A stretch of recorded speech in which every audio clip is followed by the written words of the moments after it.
Wa ammal adabu fal awwalu minha. Adapun adab-adab tentang zikir, yang pertama daripada adab itu khuluwul batini minat ta'am, kosongnya perut daripada makanan.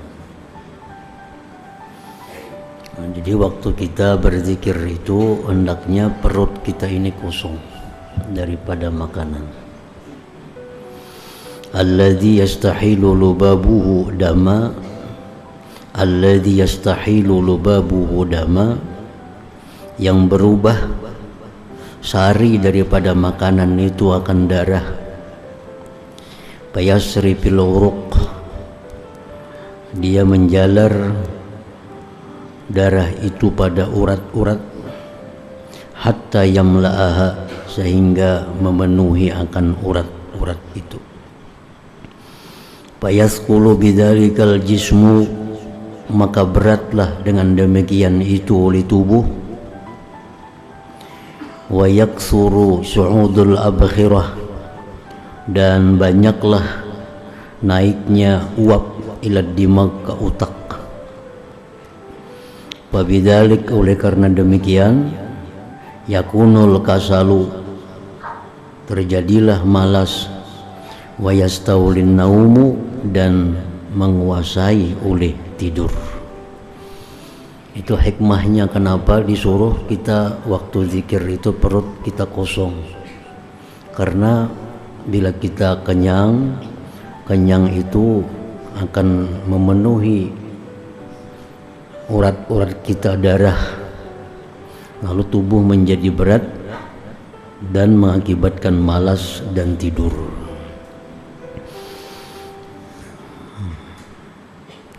Fa'ala qadri kasratil aqli wa qillatihi takunu hayatul fitnati wa mautuha, maka atas kadar banyak makan dan sedikit makan adalah hidupnya kecerdasan dan matinya kecerdasan itu.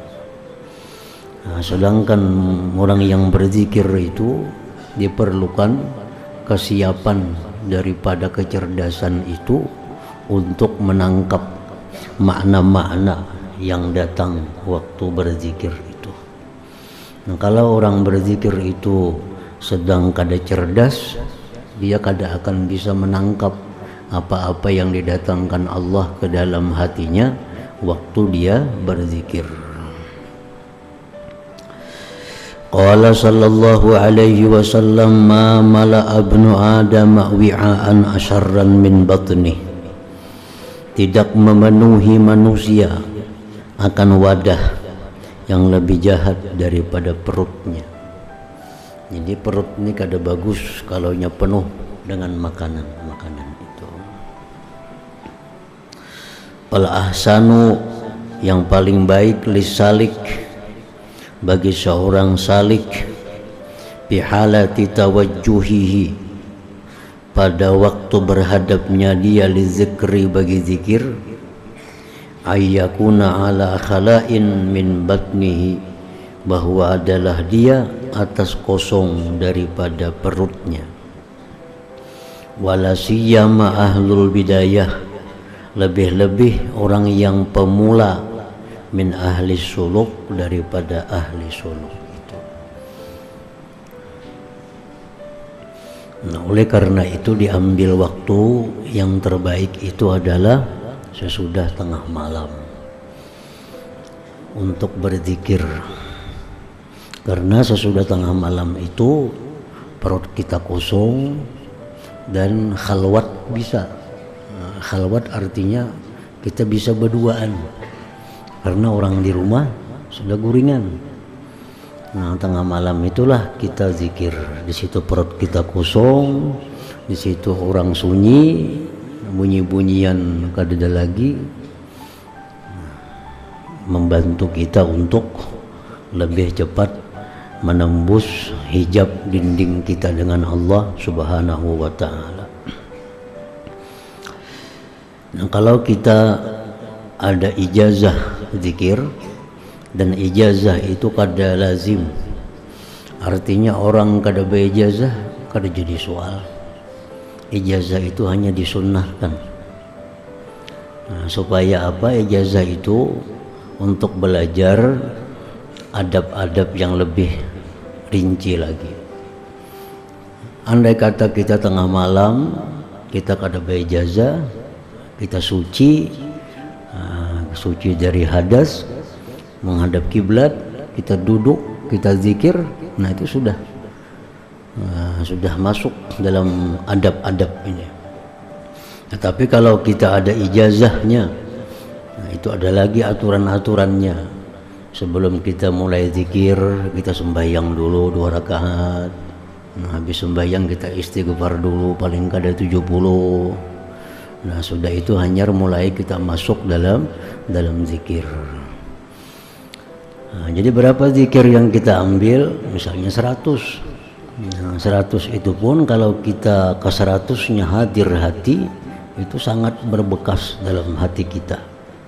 Asal ke 100-nya itu bagus. Nah, kita berzikir kepada Allah dengan zikir yang paling baik, yaitu la ilaha illallah. Di tengah malam yang sunyi, perut kosong, suci, menghadap kiblat. Kita tujuan kita zikir ini adalah agar dibukakan Allah pintu-pintu kebaikan, pintu ma'rifat. Nah, kita zikir la ilaha illallah, kita hadirkan maknanya sesuai makna yang mana kita pilih di antara makna-makna la ilaha illallah itu. Kita pilih misalnya makna la ilaha illallah, la fa'ila illallah. Setiap mulut kita mengucap la ilaha illallah, dalam hati kita la fa'ila illallah. Nah, tidak ada yang berbuat itu kecuali Allah.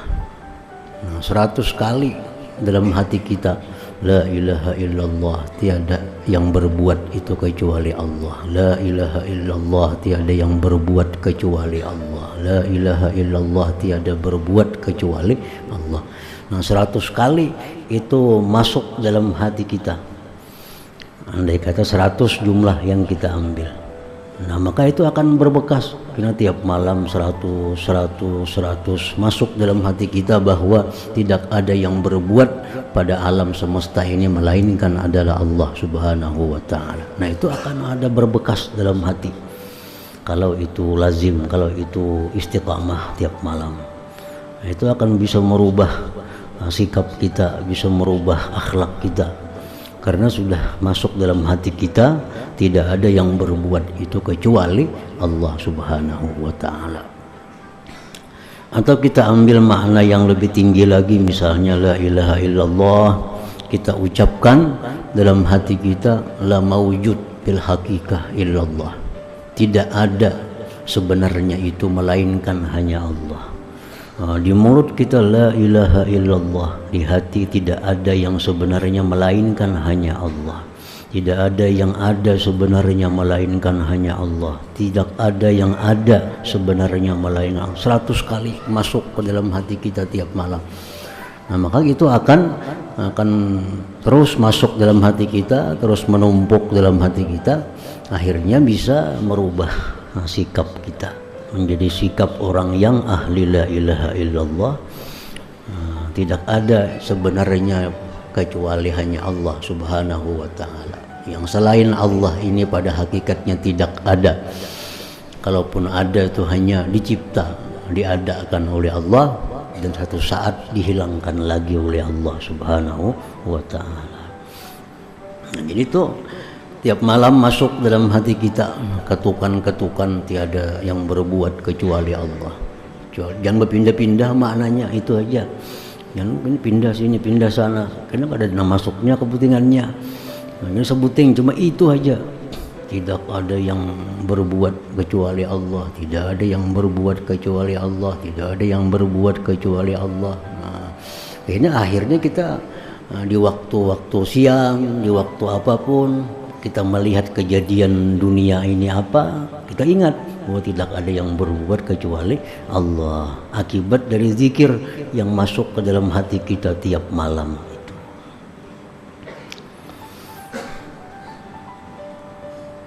Jadi berbekasnya dalam hati itu supaya cepat, ya tadi adab-adabnya dipakai. Kalau kita perut kenyang di tengah orang banyak, misalnya di waktu ribut, kita berzikir, berpahala, dapat pahala. Cuma perkara berbekasnya dalam hati itu lambat. Nah, kada secepat nang bujur-bujur memakai adabnya.